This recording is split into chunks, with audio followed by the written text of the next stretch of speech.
Chapter 1. A blooming afternoon in Rosehill. The early days of June had always brought a quiet sort of joy to Rosehill.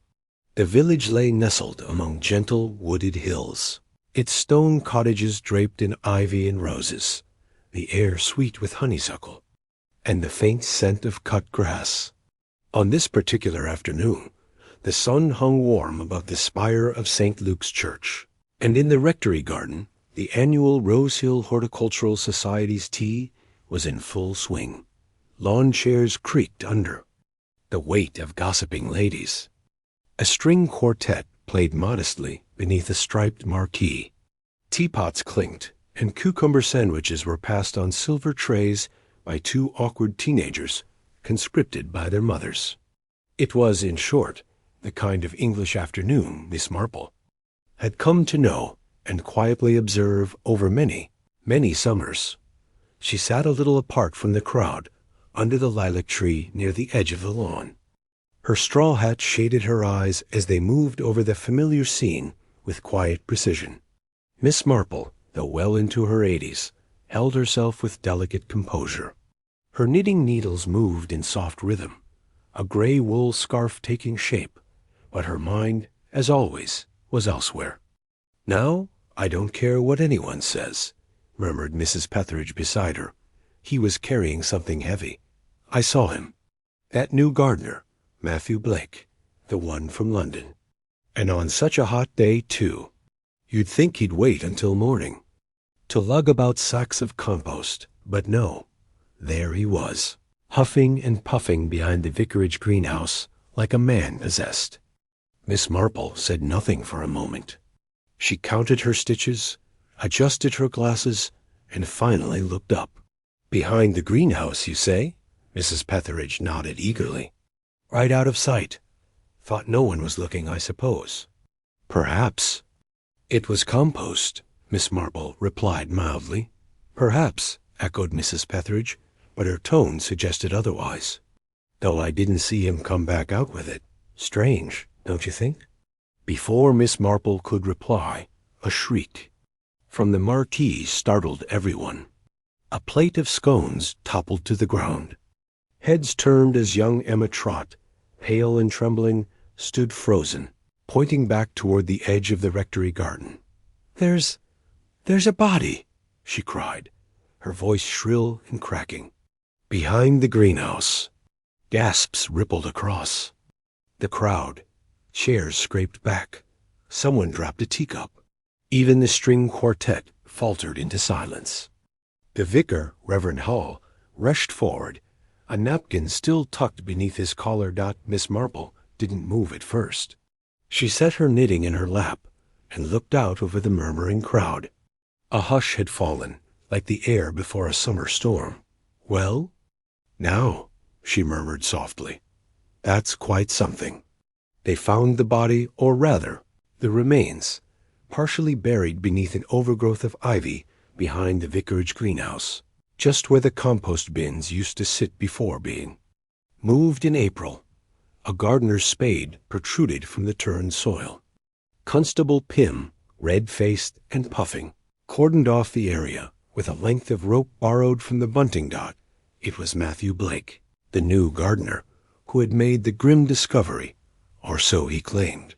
He stood apart, his shirt clinging to him with sweat, arms folded, eyes flickering nervously between the greenhouse and the vicar. Miss Marple remained seated through it all. She watched the villagers cluster into whispering huddles. She noted the way Mrs. Latimer, the butcher's widow, reached instinctively for her husband's old walking stick, though he'd been dead 10 years. She saw the way the vicar's wife, Helen Halley, turned pale and clutched her pearls. And she saw, most curiously, the way young George Temple, that usually unreadable boy from the post office, quietly slipped away through the hedge. Death, real death, always changes the air. It is as though something invisible breaks, and all the niceties of tea and roses and gossip lose their sweetness. By evening, the police had sealed off the garden, and Inspector Finch from the county was called in. It was clear the body had been there for quite some time, months perhaps. There was talk of a missing man. Someone no one had really noticed had disappeared, which, in a village like Rosehill, was strange in itself. Back at her cottage on Church Lane, Miss Marple sat by the window, the last light of the day, brushing the tops of the rose bushes outside. She poured herself a modest glass of sherry, unfolded her knitting, and let her mind drift back over the day. A murder in Rosehill. Unthinkable, but also inevitable, in a way. Every village had its secrets, and bodies, she had long observed, rarely stayed buried forever. Outside, the wind picked up faintly, and from far off, the church bell chimed 7. Solemn, slow, and echoing. Miss Marple took a sip of her sherry, and thought quietly, I wonder whose secrets have begun to stir. Chapter 2. The gossip begins by the next morning. The stillness of Rosehill had been thoroughly shattered. The bakery opened late, Mrs. Gibbons having spent half the night on the telephone with her cousin in Elmsworth, retelling every breathless detail of the discovery behind the greenhouse. The vicarage, once a place of quiet charity and polite morning prayers, was now crawling with uniformed men, their boots crunching over gravel paths as they took statements and inspected flower beds with unnerving seriousness. And perhaps most telling of all, by 8:30, not a single cup of tea had been drunk without someone whispering, they say it was murder. Miss Marple, as was her habit, rose at 6, took her tea with a slice of dry toast, and read through the Times as if nothing had happened. Her lace curtains remained drawn halfway. Her tabby, Samson, dozed in the sun. Yet her ears were very much attuned to the outside world. A pair of voices floated through the garden edge. 2 women standing outside the greengrocer's, exchanging theories under the pretense of discussing courgettes. Buried like that, you ask me, it's deliberate. Not some accident. You don't go falling into your own compost heap, do you? Not unless someone helps you in, love. Exactly. And the body, they say it was mostly bones. Bones and a silver watch. That's how they're identifying him. Miss Marple closed her newspaper and blinked once. Slowly. A silver watch. Now that was interesting. By 10 o'clock, the story had fully bloomed. The church notice board was no longer announcing hymn numbers, but instead surrounded by villagers. Mr. Barnes from the post office, old Mrs. Langtry and her niece from Rosehill Cottage Hospital, young Lily Pierce from the grocer's, and several others, all murmuring their theories like bees around a honeypot. Mark my words, declared Mrs. Langtry, thumping her cane for emphasis. It was Martin Redfern. Heads turned. Mr. Barnes frowned. Redfern? The solicitor's boy? The solicitor's nephew, Mrs. Langtry corrected sharply. He vanished last winter, didn't he? Went up to Manchester for work. Never came back. Everyone said it. Was odd, the way he left his bicycle chained behind the pub. People talked, you know. Yes, muttered Lily. But people always talk. Doesn't mean it was murder. Don't be so naive, dear. Miss Marple passed by just that moment, her wicker basket hooked neatly over her arm. She nodded politely to the crowd, but didn't stop. Still, she'd heard enough. Martin Redfern. A name she hadn't thought of in months. He'd been a quiet young man, soft-voiced, bookish. Miss Marple had once caught him rearranging books in the village library alphabetically and by spine color, which struck her as deeply suspicious. Not criminal, of course, but indicative of a mind that disliked disorder. He had also, she now recalled, had a very nice silver pocket watch, worn on a chain. A family piece, he'd said once, from my grandfather in Gloucestershire. That afternoon, Inspector Finch held a closed-door meeting at the vicarage. A makeshift incident room had been set up in the vicar's study, much to Helen Hale's visible distress. The poor woman had nearly fainted when an officer placed a damp evidence box on top of her mother's lace doily. The inspector was a blunt, Red-haired man with a sharp eye and little time for niceties. He believed in motive, means, and alibis. And in his opinion, there were already too many of all three floating around Rosehill. He didn't bury himself, he muttered, circling the photo pinned to the vicar's notice board. And someone wanted that body not to be found. Why behind the greenhouse? Asked Constable Pym, chewing thoughtfully on a pencil stub. Because no one goes there anymore, Finch replied. It's overgrown. The vicar had it shut since spring. A perfect hiding place. Do we know cause of death? Too early to say. But if it is Redfern, we'll start with his known associates. That solicitor uncle of his, for one. Helen. Haley, standing awkwardly with a tray of tea, gave a small cough. Excuse me, Inspector, but might I suggest speaking with Miss Marple? Finch gave her a dry look. The old lady with the knitting needles? She sees things, Helen said simply. Finch grunted. So do I doesn't mean I solve murders with them. But Helen said no more. She simply turned and left the room. Miss Marple, for her part, had spent the afternoon walking, not aimlessly, never that, but quietly, attentively, down Church Lane, where the Redfern boy used to take his bicycle, past the Crown and Hare, where he'd last been seen, playing darts with George Temple and Lucy Broadmoor, the vet's daughter, past the allotments, where Mr. Blake, the London gardener, was now noticeably absent. She spoke to no one, but she noticed everything. The way Lily Pearce's fingers trembled as she counted change in the shop. The way George Temple kept looking over his shoulder, eyes darting. The way Lucy Broadmoor, that loud, brash girl usually full of talk, had been uncharacteristically silent all day. And behind it all, like a low hum in the background, fear. Not panic, not yet, but fear. The sort that prickled at the edges of conversations and made otherwise decent people glance suspiciously at their neighbors. Marple returned home just as the church bell chimed 5. She removed her gloves, set her knitting aside, and walked out to the small back garden. The roses were blooming splendidly. She pinched one bud thoughtfully between her fingers. A silver watch. A quiet young man. A body buried behind a forgotten greenhouse.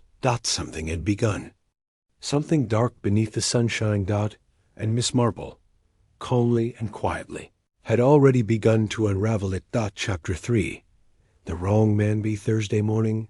The hum of village gossip had transformed into something more deliberate, more focused. And it had a name. Matthew Blake, the new gardener, the outsider, the man from London, a phrase which, in Rosehill, covered any distance farther than 20 miles, and always carried a note of suspicion. At the Rosehill post office, Mr. Barnes had already composed the narrative. He was there, wasn't he? Behind the greenhouse. That poor girl Emma saw him there just moments before she screamed. And it was him who called the police, added Mrs. Crumple from the bakery, voice low. People who discover bodies are always suspicious. Well, who else had access to the vicarage grounds? Muttered Harold Sims, who hadn't spoken to Matthew more than twice, but now insisted they'd never quite trusted the look of him. It didn't take long for Inspector Finch to take the bait. Matthew Blake sat stiffly in the vicar's study, sweat beading at his collar despite the cool morning breeze. His dark hair, usually neatly parted, now hung limply across his brow. His hands, rough and calloused from garden work, twisted around a paper handkerchief. I already told you, he said, for the 4th time. I was clearing out some ivy, near the compost bins. I was going to plant azaleas there next week. I noticed the ground was soft, too soft. Thought it was just bad drainage. Then I saw the edge of something metal, I think. A watch, maybe. And then, and you didn't touch it? Finch interrupted. Blake swallowed. No, I stepped back. I knew right away it wasn't normal. Finch leaned back in the Vicar's worn leather chair. And you've worked at the vicarage how long? Since February? The Reverend hired me after the last groundsman left. Why'd he leave? Blake hesitated. Said something about the place giving him the creeps. I thought it was a joke. Finch raised an eyebrow. Did you know Martin Redfern? Never heard the name until yesterday.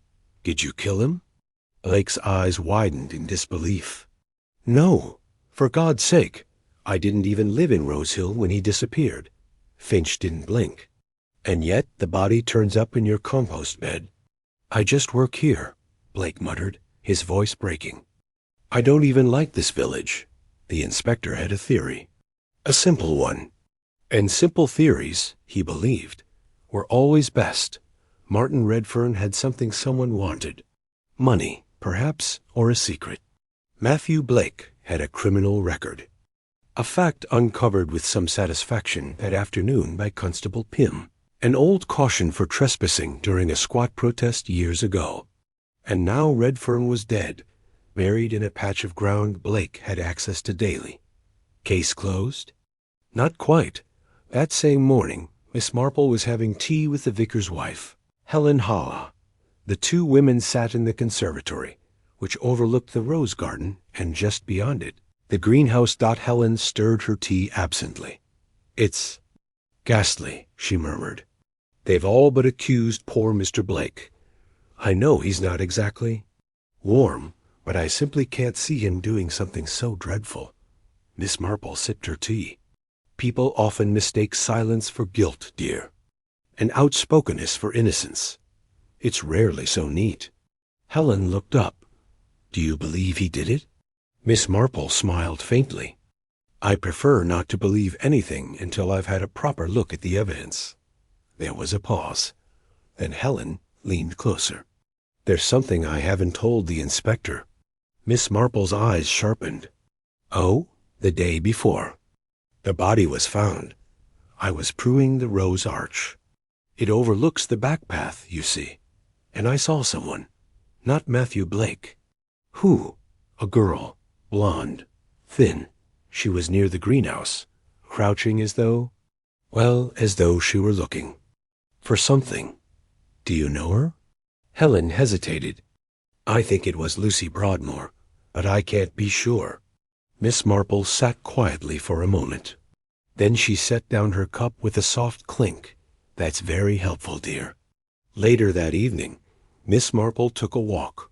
Nothing out of the ordinary. Just the same slow pace down the gravel path beside the cemetery wall. Her frame was small and fragile looking, but her eyes, pale blue behind the lenses, missed nothing. She passed Lucy Broadmoor near the edge of the duck pond. The girl started when she saw her. Oh, Miss Marple, you gave me a fright. I'm sorry, dear. It's such a lovely evening, isn't it? Yes, it is. You were close to Martin Redfern, weren't you? The question was so softly, delivered so casual, that Lucy blinked in surprise. We knew each other. He was kind to me. Miss Marple gave a gentle smile. Kindness is a rare thing, and sometimes dangerous to those who offer it. Lucy's throat moved as she swallowed.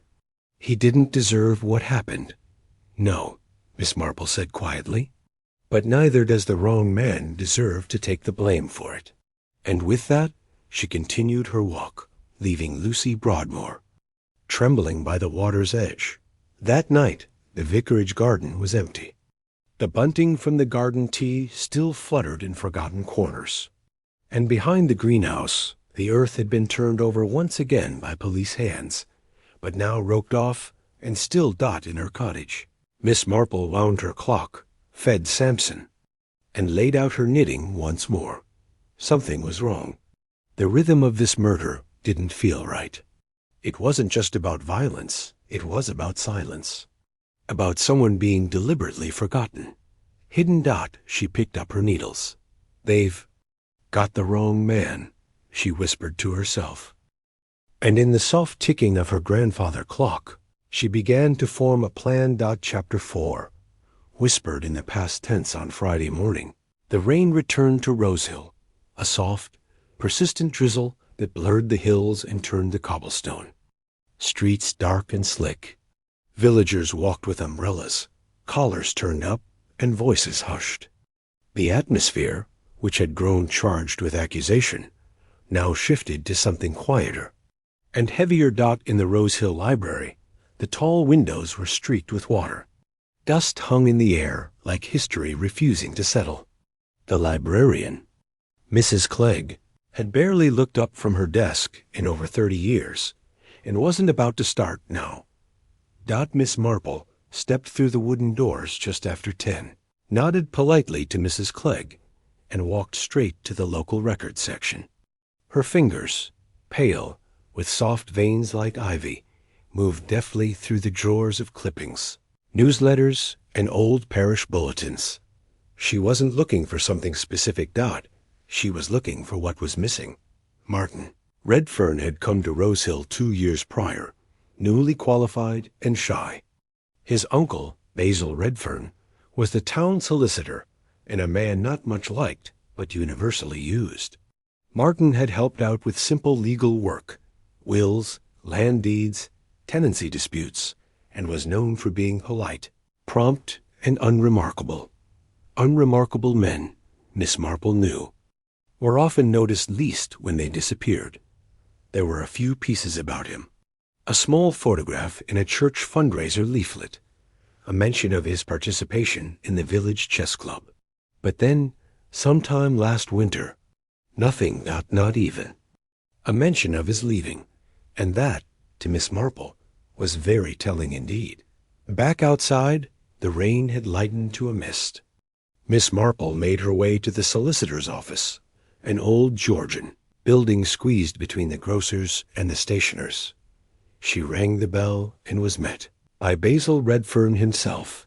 He was in his late 50s, with a clipped mustache, and a voice like gravel stirred in brandy. "Miss Marple," he said with a forced smile. "A surprise.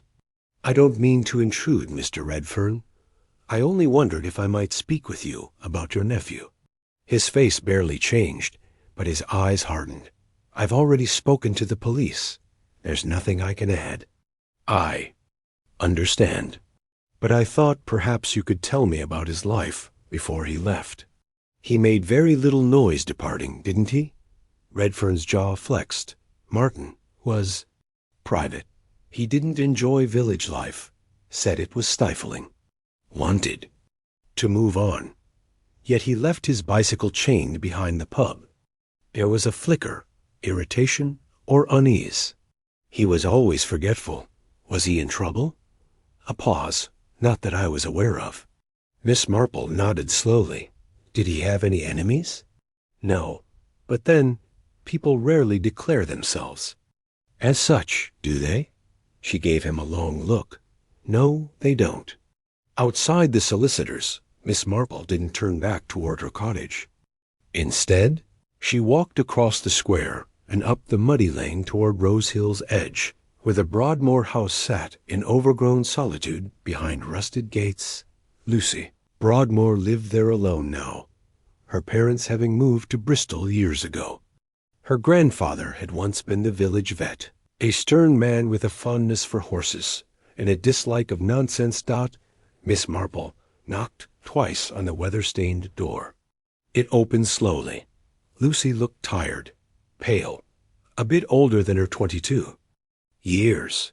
You came," she said simply. Miss Marple smiled gently. "May I come in, dear?"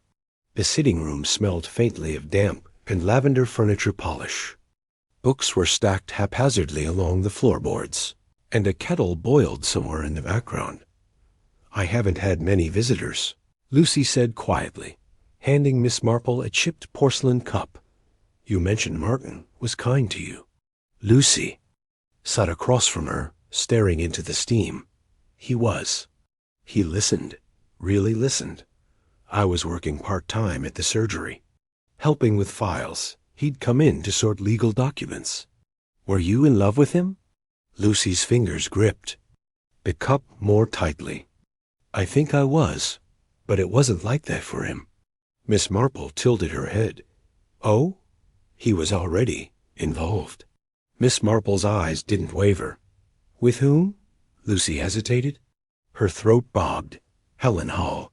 The words landed. Like stones dropped into still water. Miss Marple didn't react, not outwardly, but inside, her mind came alive. Reverend Hale's wife. The quiet, delicate woman who served tea with trembling fingers. Miss Marple had noticed, of course, the sadness in her eyes, the absent-mindedness. But she had not expected this. Did the Reverend know? Miss Marple asked softly. Lucy nodded. I think he found out. By sunset, the rain had cleared. Rose Hill was awash in a copper glow, and the mist curled along the lanes like secrets come to life. At the vicarage, Helen Hawley stood in the rose garden, looking out at the distant hills. Her hands were folded in front of her, still and white. Inside, Reverend. Haley spoke with Inspector Finch. I didn't want it getting out, he said, voice low. My wife was lonely, and Martin was young. It was a mistake. Did you confront him? Hawley looked away. Once I told him to end it, and then he vanished. And you didn't think to mention that to the police? I didn't. See the point? Finch narrowed his eyes. You saw the man your wife was having an affair with disappear, and you didn't see the point. I'm a man of God, Inspector. I'm not perfect. But I'm not a murderer. Miss Marple sat at her desk, the light of her reading lamp casting long shadows. Before her lay a folded page from an old parish newsletter. On it was Martin Redfern's photograph. He was smiling faintly, calm, clean-cut, a young man who should have had years ahead, but someone had taken those years, and someone had buried him in soil meant for flowers. Miss Marple folded the page carefully. There were lies in Rosehill, and one of them was about to slip. Chapter 5. Beneath the village.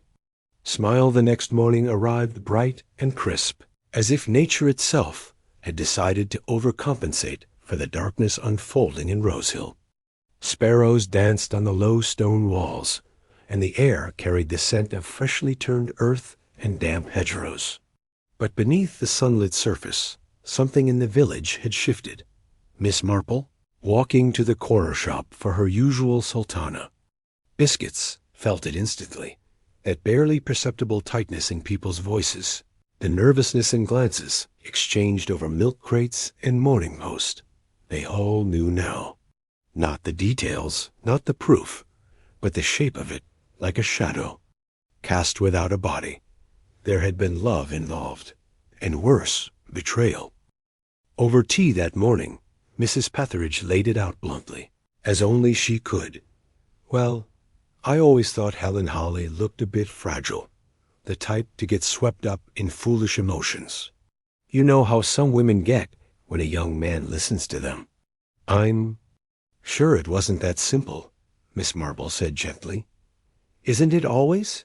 Sniffed Mrs. Petheridge. Men and women and secrets. Secrets. That was the word that hung like fog in the air, because everyone in Rosehill had them. Little ones, harmless ones. But some, Miss Marple knew, were sharp enough to kill. She visited the Reverend Hawley late that morning, after he'd finished leading a quiet communion. The vicar looked thinner than usual, and older. His black cassock hung looser, around the shoulders. I suppose you've heard, he said, motioning for her to sit. I have. Yes, Miss Marple replied. You told the inspector? I did. I should have sooner, but you understand. Protecting Helen felt like my only task in all this. Miss Marple studied him. Did she love him? The question hung there a moment. I think so, he said. In her way, Martin was gentle with her. I hadn't been, not for years. She was lonely. And I was always married to the church. And did you ever confront her? He hesitated. No, only Martin. I told him it had to stop. Miss Marple gave a slow nod. That's very controlled of you? The vicar looked up, weariness. In his eyes, "There's very little left of me these days, Miss Marple, except control." Later, as she passed the edge of the village green, she came across Lucy Broadmoor again, this time seated on the bench by the war memorial, staring blankly into the middle distance. Miss Marple joined her wordlessly. For a few minutes neither spoke. Then Lucy said, "I think he knew he was in danger." Miss Marple turned to her. "Martin?" Lucy nodded. "He said strange things near the end. That he'd found something. That he'd done something stupid." "Did he tell you what?" "No, just that someone had threatened him. I thought he meant the Reverend, but now I'm not sure." Miss Marple folded her hands in her lap. "Do you think it was about Helen?" she asked. Lucy didn't respond right away. "No, I think it was about the solicitor's office." That same afternoon, Miss Marple paid a second visit to Basil Redfern. He was clearly displeased to see her. "You must understand," he said, after some prodding. "Martin was bright, but too curious for his own good. I told him so. We handled very delicate matters here, land, wills, investments." "Did he uncover anything unusual?" Miss Marple asked, sipping the bitter tea he had poured. Basil shifted. "Perhaps, but if he did, he didn't share it with me." She held his gaze. "He disappeared 2 weeks after working on the will of George Ackerman. Do you remember that?" Basil frowned. "Of course, old George died childless. Left the whole estate to a cousin in Devon." "Did he?" Miss Marple asked softly. "What are you implying?" "I'm not implying anything. I'm merely curious. Because Martin told someone he'd seen something odd in that paperwork. Something that made him afraid." Basil Redfern's cup clinked against the saucer. "I think you should leave, Miss Marple." She did leave, politely, without fuss. But her mind was now racing. Martin had stumbled across something deeper than an affair. Something legal, possibly criminal.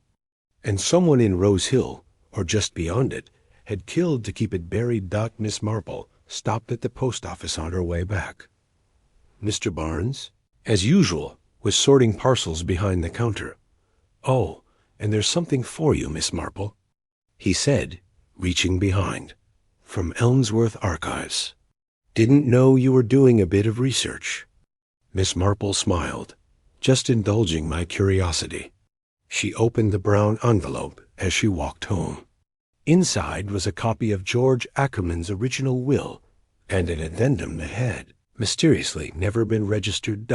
It left the estate to someone else entirely. To Martin Redfern. Miss Marple stopped mid-step, heart quiet but firm. Someone had erased Martin, not just from the earth, but from the records. They'd buried his body and his inheritance, and someone else now held the land. That evening, as the sun dipped and the first stars blinked above Rose Hill's rooftops, Miss Marple sat in her armchair beside the fire. She had her knitting in her lap, but her hands were still. There had been 2 motives all along, love and money. One made Martin vulnerable, the other got him killed. And tomorrow, Miss Marple would start testing both. Chapter 6. A gentle trap. The following morning, Rose Hill woke to birdsong and church bells, as if the village itself were trying to shake off the unease that had settled like a fog since the discovery behind the greenhouse. But Miss Marple knew better. Peace in Rose Hill was rarely real. It was a kind of costume, neatly buttoned up and worn politely. But underneath, always underneath, were tensions, grudges, ambitions, broken hearts, and old betrayals. And now, murdered out at 8 o'clock, Miss Marple stood in her small, tidy kitchen, buttering a slice of toast while her kettle whistled. To an observer, she might have appeared entirely unbothered. But behind her eyes, something very precise was happening. She was building a trap. Not the kind with bait and string, but a psychological one. Something soft, subtle, the sort that revealed things not through confrontation, but by letting people Speak just enough, and then watching what they didn't say. By 10. She was sitting with Inspector Finch in the corner of the vicarage study, a teacup in her lap, and her expression as gentle as ever. "I'm afraid I may be able to help," she said mildly, "but only if you promise not to dismiss it out of hand." Finch sighed. He had learned by now that Miss Marple's ideas, however odd they seemed, had a way of leading places. "Go on, Miss Marple." "I believe," she said, "that the person who killed Martin Redfern did so because of a legal document." "A will?" She nodded. "The will of George Ackerman. You know it, of course." Finch shuffled his notes. "Ackerman, yes, left his estate to a cousin in Devon." Miss Marple reached into her handbag and handed him the copy from Elmsworth Archives. "This addendum was never filed," she said, "but it exists, leaving everything to Martin Redfern." Finch scanned the paper, his brows knit together. "If this is genuine, oh, I imagine it is. Which raises the question, who benefits from its absence?" Finch blinked. "Basil Redfern, precisely. The estate passed to the cousin, who later sold the land at a tidy profit, to Mr. Redfern himself. Quietly, of course." Finch's fingers tightened around the paper. "And you're saying Basil knew about this addendum?" "I'm saying Martin did," Miss Marple replied. "And then Martin vanished." Finch stood. "I'll bring him in." Miss Marple shook her head. Wait. We'll get nothing useful from him just now. He'll deny everything. Men like Basil don't slip when they're challenged." Finch raised an eyebrow. "What do you propose?" "A tea," Miss Marple said sweetly, "and a few pointed words, shared in the right place." That afternoon, Miss Marple sat in the window of Greta's tea room, the only cafe in Rosehill, with a slice of Dundee cake and a pot of Earl Grey. She had chosen a corner table in full view of the door, but half hidden by a stand of postcards. She waited exactly 20 minutes. Then, with perfect timing, she spoke just loud enough for the table beside her to hear. "Well, it is tragic," she said to the woman seated opposite her. "Dear Mrs. Ellison from the WI, who was in on the plan. To think Martin had everything left to him, and no one registered the will properly." Mrs. Ellison gasped. "Properly coached. Are you sure, Jane?" "Oh, yes. I saw the document myself. Rather awkward, if you ask me. I wonder if someone intentionally failed to file it. Wouldn't that be criminal?" She said it softly, but clearly not enough for Lucy Broadmoor, seated 2 tables over with a notebook and cold coffee, to overhear. Lucy's face drained of color. She stood abruptly, knocking her chair against the table leg, muttered something, and fled the tea room in a rush. Miss Marple didn't follow. She simply poured another cup and smiled. That evening, she found Lucy sitting on the stone steps behind the village hall, pale and shaking. "You lied," Lucy said before Miss Marple. "Could speak. That thing with the will. You said you were trying to help." "I am," Miss Marple replied calmly. "But I had to know who was scared of it." Lucy looked down at her hands. Her fingers were clenched so tightly they'd gone white. "I didn't mean for it to happen," she whispered. Miss Marple sat beside her, hands folded neatly. "Then perhaps it's time you told me what did." What Lucy said next came in fragments, whispered, raw and trembling. She had been in love with Martin. Not a schoolgirl crush, but a full consuming hope. He'd been kind to her, patient, but he hadn't loved her back. "He cared for me," she said, "but he was never mine." Then he told her about the will. He'd found it by accident, buried in a stack of old files. When he asked Basil why it wasn't filed, he got a cold warning. Forget it exists. But Martin couldn't. He talked about going to the authorities. He wanted to do the right thing. And that, Lucy said, was when things changed. He started getting threats. Notes through the letterbox. His bicycle tire was slashed. He became scared. He said Basil was dangerous, that if anything happened to him, people should ask questions. "Did you see him the day he disappeared?" Miss Marple asked. Lucy nodded. "I followed him. I don't know. I thought if he saw I cared, really cared, he'd change his mind about everything." She took a shaky breath. "He went to the greenhouse to get something from the vicar's shed, a file, I think. Basil was already there." Her voice broke. "I didn't mean to watch, but I did." Miss Marple waited. Gently, there was shouting. I couldn't hear it all. Just Martin saying, "You forged it. You can't just erase me." Then Basil hit him. Lucy buried her face in her hands. It was fast. He had a spade. There was blood. Silence. He didn't see me. I ran. Miss Marple returned home in silence. She fed Samson, lit the fire, set down her knitting. Untouched Dot, the truth was all but out now. The last piece was evidence, and a confession. But Miss Marple, who knew human nature better than any forensic lab, had already seen the panic in Basil's eyes. It was only a matter of time before the edges frayed, and she would be waiting. Chapter 7. The cracks begin to show Basil. Redfern hadn't slept. That much was obvious from the way he fumbled with his keys outside the solicitor's office Monday morning, his eyes bloodshot, his shirt collar askew. Gone was the crisp, smug efficiency. In its place, the tired tension of a man trying desperately to hold something together. Inside the office, he barked orders at his secretary, refused all clients for the day, and locked his study door behind him. But the village, as Miss Marple well knew, is not so easily shut out. Whispers were blooming like ivy across Rosehill. Whispers about a lost will, about land bought on the quiet, about Martin Redfern being owed much more than anyone had ever said aloud. Basil had lived too long in a world where paper could be destroyed, signatures forged, and questions silenced. But gossip? That was harder to burn. Miss Marple spent the morning in the garden, pruning roses with a calmness that belied the storm she'd helped set in motion. She'd done enough. Now it was simply a matter of letting pressure do what it always did. Reveal weakness. By midday, the village square was abuzz. Constable Pym was seen entering the solicitor's office.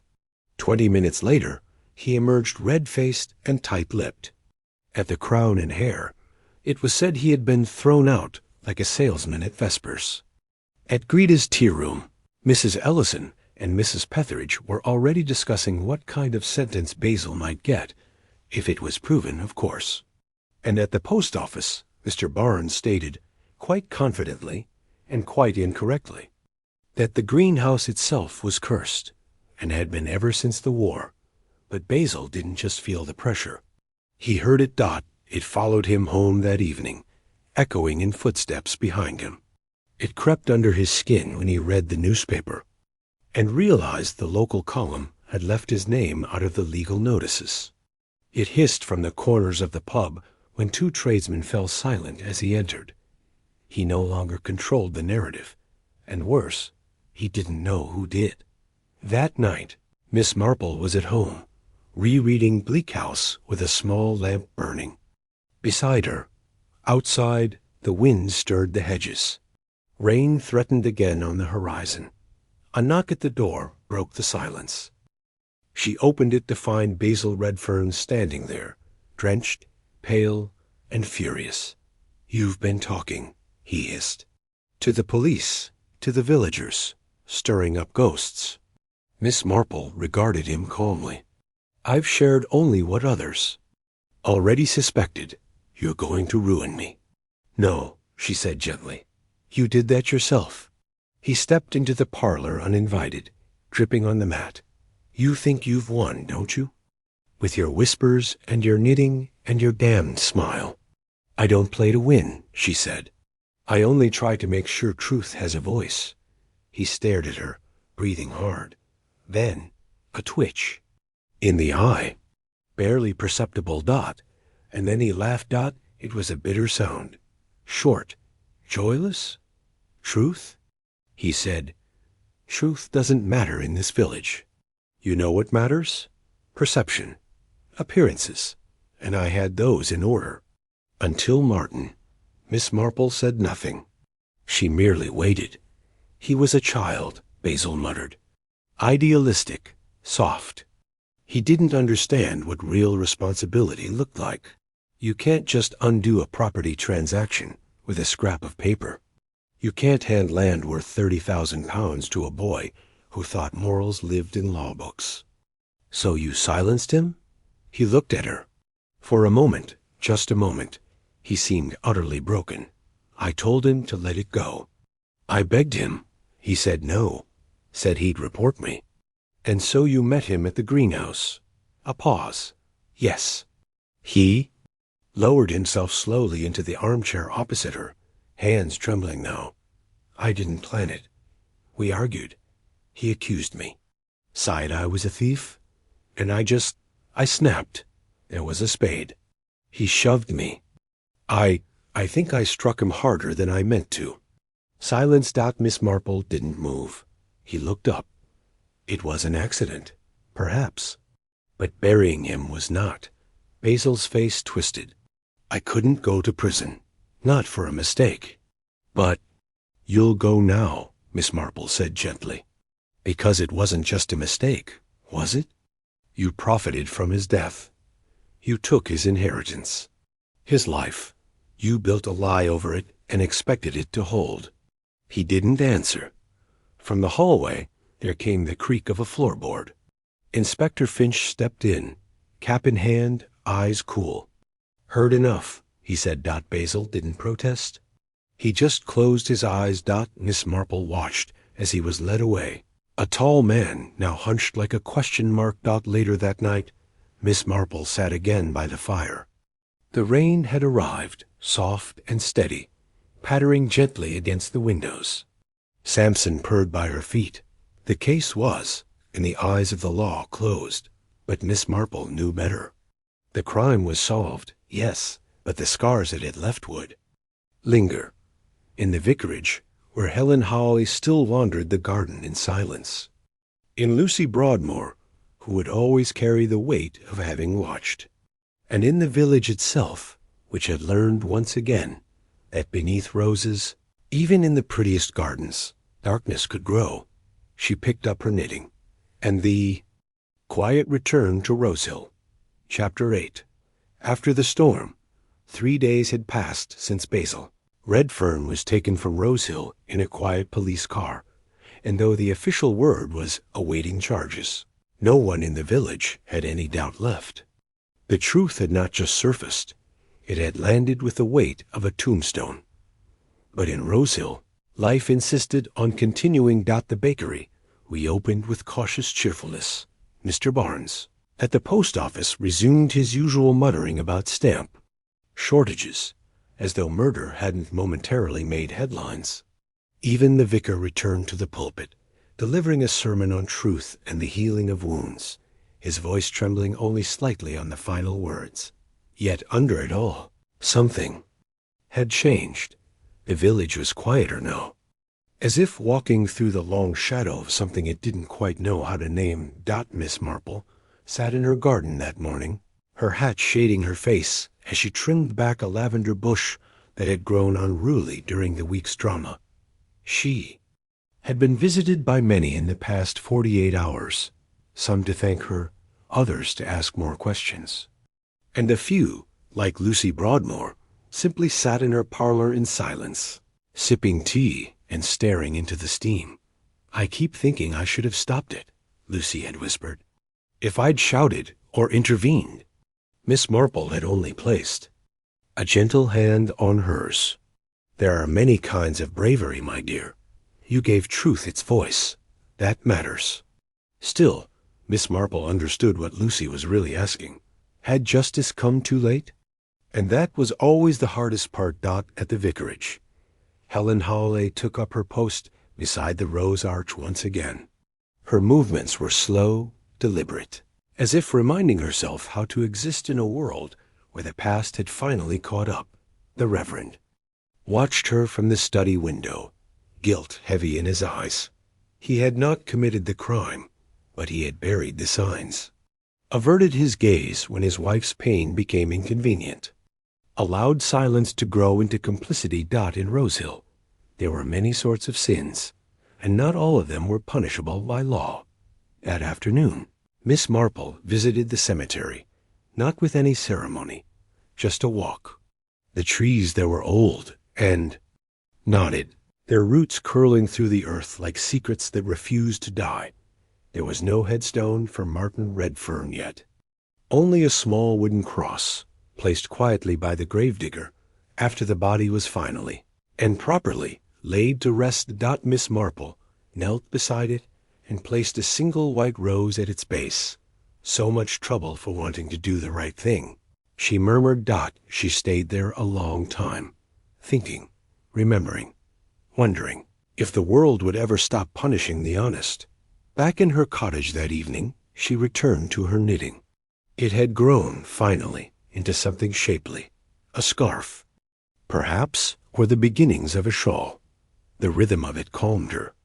The gentle click of needles, the loop and pull, the neatness of each row. So unlike the lives she so often had to untangle. Samson jumped onto the chair beside her and curled into a ball, purring softly. A knock at the door broke the quiet. It was Inspector Finch. "I just thought I'd say." "Thank you," he said, awkwardly holding his hat in both hands. "We might not have got there without you," Miss Marple smiled. "I expect you would have, eventually, but truth does tire of waiting." Finch laughed quietly. "You ever think of joining the force?" "My dear Inspector," she said, standing slowly, "if I'd wanted to be a policeman, I'd have done it 60 years ago, before half of you were born." He chuckled, nodded, and tipped his hat. "Good night, Miss Marple."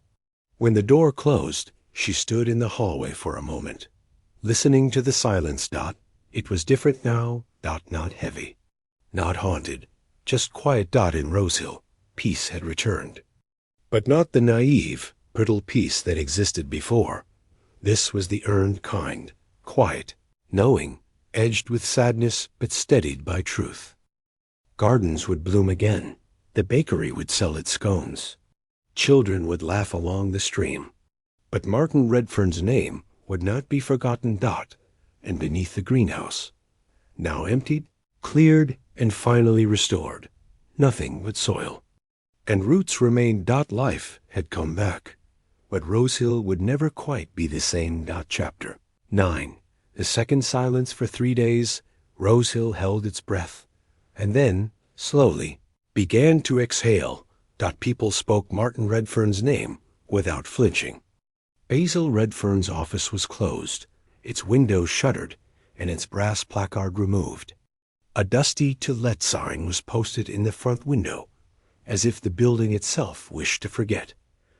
But just as the village began to find its balance again, something unexpected and unwelcome stirred beneath the surface. It began with a noise. Clatter. A sharp metallic bang in the night, and it came from the greenhouse. It was Lucy Broadmoor who heard it first. She'd taken to walking in the evenings, seeking solace in movement. That night, as she passed the vicarage garden just before dusk, she heard it, a loud clunk, followed by the unmistakable sound of glass shifting, not breaking, but moving, as though a panel had been removed or pushed aside. She froze.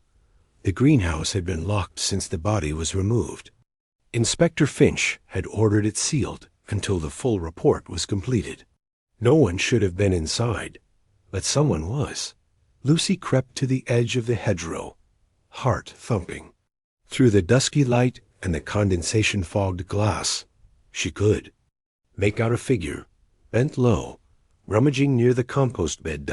And then, just as suddenly, the figure straightened, pulled something from the soil, and fled into the trees. Lucy stepped out from the hedge, too late to stop them, but just in time to see something glinting in the dirt they left behind. The next morning, Miss Marple received a visitor just after breakfast. Lucy stood pale and shaken at her doorway. "Something's not over," she said. Miss Marple didn't ask questions. She simply invited her in, sat her by the hearth, and handed her a blanket and tea. And then Lucy told her everything about the figure in the greenhouse, the noise, the flight, and the object she found partly uncovered in the soil. It was still in her pocket. She placed it carefully in Miss Marple's hand. A locket. Old, delicate, covered in grime. But when Miss Marple opened it, her fingers slowed. Inside was a faded photograph of a woman, elegant, with high cheekbones and sorrowful eyes, and behind it, tucked into the back flap, a folded note, only half legible after being exposed. To the damp. Miss Marple read it aloud softly. "You promised you'd keep it hidden. No one must ever know what happened that summer, not even Martin." The name hung in the air like a ghost. By mid-morning, Miss Marple and Inspector Finch stood together in the greenhouse. The compost had been disturbed again, a narrow trench where someone had dug recently. Finch knelt down with a gloved hand and began clearing the soil more carefully. Then he paused. Something else had been buried. It was a small tin box, rusted at the corners, wrapped in oilcloth. Inside were photographs. 4, to be exact. One showed a man, mid-30s, unfamiliar, posing beside the very greenhouse in which they stood. The next showed the same man, but this time bruised, his lips split, slumped in what looked like a drawing room. The third showed a group of people at a summer fete, familiar faces. Helen, Holly, Basil Redfern, the Reverend, all 10 years younger, all smiling. The last was of the greenhouse door itself, chained from the inside. Finch looked up sharply. These were hidden for a reason. Miss Marple didn't blink. And not by Martin. In the quiet of the vicarage that afternoon, Helen Holly sat in the music room, playing a single, repeating line on the piano. She didn't look up when Miss Marple entered. "Have you come to ask about the locket?" she said. Miss Marple said nothing, but stepped forward and placed it gently on the side table. Helen stared at it.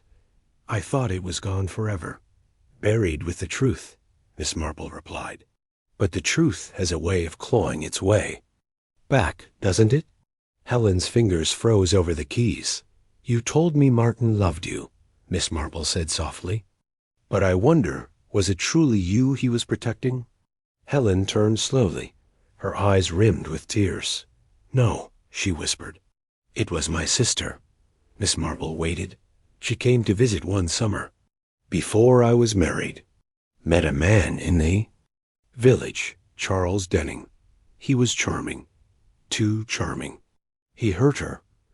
And the photographs? Martin found them, years later, after Charles died in a boating accident. But I think," she trailed off, "I think Charles didn't drown. I think Basil and the Reverend, they helped cover it up. For me, for my family's sake. And that," Miss Marple said gently, "is why Martin had to be silenced. He knew too much, about 2 deaths." Helen bowed her head, shaking. "I never asked them to do it." "But you never stopped them." Silence stretched long and cold between them. That evening, Inspector Finch returned to the vicarage.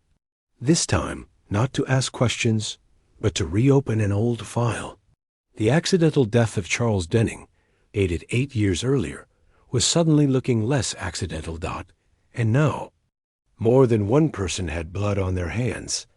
Miss Marple returned home, under a sky mottled with storm clouds. The wind had picked up. Branches swayed. Something heavy was in the air again. She stood by her window, watching Rosehill go still once more. The past was deeper than anyone had thought, and the greenhouse was not the only thing built on buried bones. Chapter 10. Threads. Of the dead. The next morning, Rosehill woke to thunderclouds and wind that moved like a warning. It wasn't raining yet, but it would. The sky was a low, dark gray.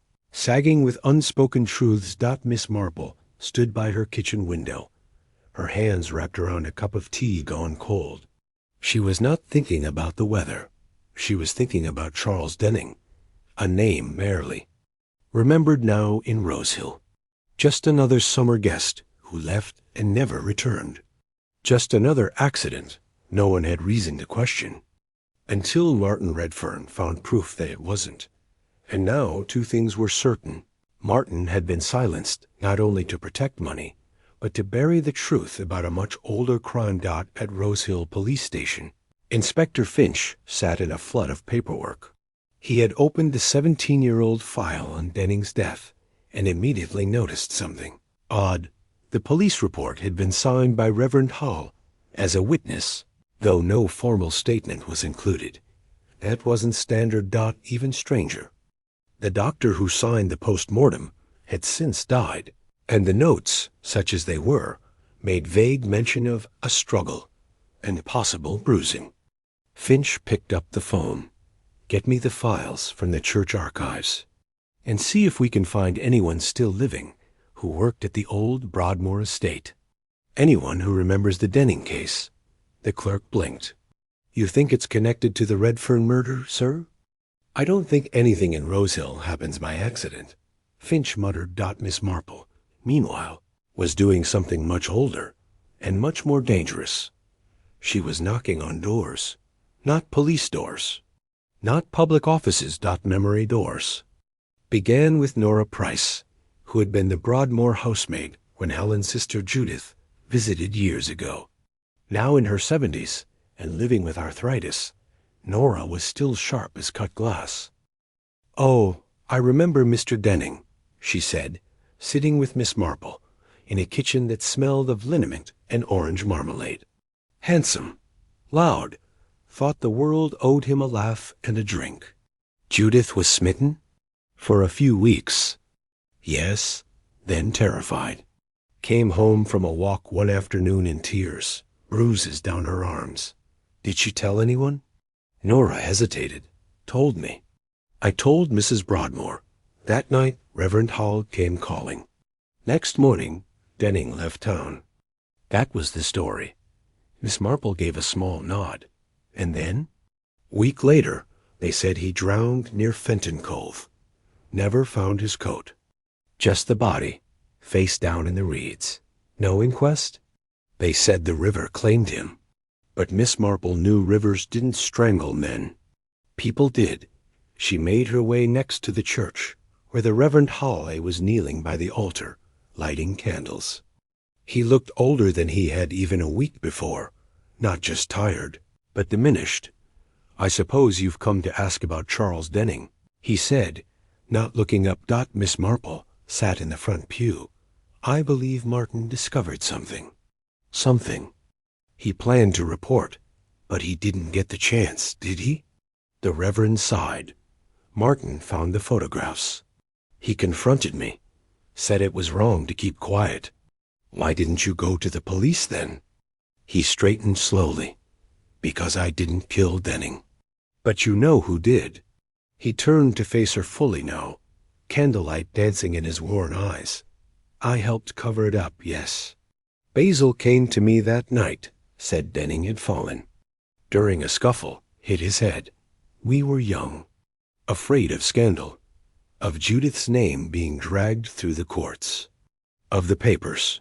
So we carried the body to the water, let it float, made it look like a drowning. And the bruises? He closed his eyes. I don't know. Perhaps it wasn't an accident. But I believed it then. I had to. Miss Marple's voice was soft. And you still let Martin take the fall? I never thought Basil would. I thought he'd just scare him, warn him. I never imagined. His voice broke. I'm not proud, Miss Marple, but I've lived in that greenhouse every day since. Every sermon, every prayer. By afternoon, the storm finally broke. Rain fell in sheets. The wind lashed the trees. And in the greenhouse, now open for evidence collection, Inspector Finch pulled another envelope from beneath a loose floorboard. Inside, a full written statement from Martin Redfern. It had been sealed in wax. Dated 3 days before his death. It began. If you're reading this, I didn't disappear. I was silenced. He had written everything about the forged will, the Ackerman land, but also about the old photographs, the missing man, and the fear he saw in Helen Hale's eyes when he showed her the locket. That evening, Miss Marple stood by her hearth again. Samson watched the rain from the windowsill. The fire crackled low. There would be arrests, perhaps confessions, certainly questions from the press. But Miss Marple already knew the shape of the truth. Basil had killed Martin to protect his fortune, but it was the secret death of Charles Denning, the quiet lie built into the soil of Rosehill, that had made Martin dangerous. The two crimes were decades apart, but like tangled roots, they had grown together. And now both had come to light. Chapter 11. Judith returns to Rosehill. Storm passed overnight, leaving Rosehill drenched and gleaming beneath a brittle, golden morning. The air was heavy with the scent of wet earth and washed out secrets, the kind of day that feels deceptively clean after something dark has been uprooted. But not everyone was at peace. Because now the village was preparing for the return of a name long absent from its quiet lanes. Judith Hall, the girl who once vanished from Rosehill, just after a summer of whispers. The sister of Helen. The ghost at the center of it all. Miss Marple stood at the edge of the vicarage path as a black car pulled into view, its tires slow over the gravel. The door opened, and for a moment, just a breath, it felt like time had folded back on itself. Judith stepped out, older now, her hair streaked with gray, but her face still carrying that haunted beauty captured in the photograph hidden inside the locket. She looked around like someone returning to a dream she'd chosen to forget. Helen stepped out from the doorway, tentative. Judith approached, stopped just short, and they stared at one another as if separated by something invisible, something made of years and guilt. Miss Marple didn't intrude, but she saw the flicker of regret in Judith's eyes, the tremble of apology in Helen's, and something else, something unspoken that Judith had carried far too long. Later that afternoon, Miss Marple received an invitation, handwritten, delicate. Please join me in the vicarage garden. There are some things I need to say aloud. Judith Hawley. She arrived at 4. The garden still held the scent of rose and damp stone. Judith sat at the small iron table beside the greenhouse, the very place where so many truths had finally surfaced. Miss Marple poured them both tea from the pot Judith had prepared. Judith took a long breath. I thought I would never come back here, she said. Never speak his name again. Charles Denning? Miss Marple asked gently. Judith nodded. I was 19. He was ... persuasive. Dangerous. I didn't know it at first. By the time I understood, it was too late. I tried to leave, and that's when she swallowed. He hurt me. Your sister told the family? No, she told Basil. I don't know what she said exactly. Only that 2 days later, Charles was gone. They said he left the village, but he didn't. Judith looked down. No, I came downstairs one night. Helen was crying. Basil was pacing. The Reverend just sat there, staring into the fire. I knew. And they never spoke of it again. No, I was sent away to stay with an aunt, and I let it fade. She paused, but I've thought about it every day since. Miss Marple studied her quietly. Judith's hands were clenched around her teacup. She was shaking. I never asked them to do anything, Judith said, but I never stopped them either. And when I heard about Martin, what happened to him, it felt like I'd killed someone all over again. Miss Marple set her cup down. You didn't kill Martin. No, Judith said. But someone did, to protect me. Again. They sat in silence, save for the gentle hum of bees near the hedgerow. Then Judith turned to her. I'm going to the police, she said, to tell them everything I know. I don't care about shame anymore. If it helps make sense of what happened. To Martin, it's worth it. Miss Marple placed a hand gently over hers. That would be the bravest thing you've ever done, my dear. That evening, news traveled quietly. The second file had been reopened. Not Martin's, but Charles Denning's. Judith Holley gave her statement under caution. Basil Redfern's murder charge was expanded to include obstruction of justice in a historic crime. And though the Reverend Holley was not charged, he was officially retired from his post on health grounds. Rose Hill's version of justice was quiet, muted, but it had arrived. Back in her cottage, Miss Marple sat once again with her knitting. Samson curled in a warm heap nearby. Outside, the wind had stilled. Inside, the fire crackled low. In the space of 10 days, one murder had uncovered another. A fresh grave had revealed an old one. And Miss Marple, with her quiet threads of insight, had stitched together the truth where no one else could. She looked down at the finished scarf in her lap. Neat, precise, sturdy. A comforting thing. Like justice. At last, she thought, Rose Hill could sleep. But just as she reached to fold the scarf, she noticed something strange in her mail. A small envelope, no return address. Inside was a card, typed in crisp black ink. There are still things buried in this village, and not all of them are yours to uncover. A friend. Miss Marple stared at it for a long time. Then, calmly, she folded it shut. The past was not quite done with Rose Hill, after all. Chapter 12. The warning in the envelope. Miss Marple did not often receive anonymous letters, certainly not threatening. One's. She studied the crisp card once more. No smudges. No handwriting. Just the message. There are still things buried in this village, and not all of them are yours to uncover. A friend. It was not a threat in the traditional sense. No violence promised.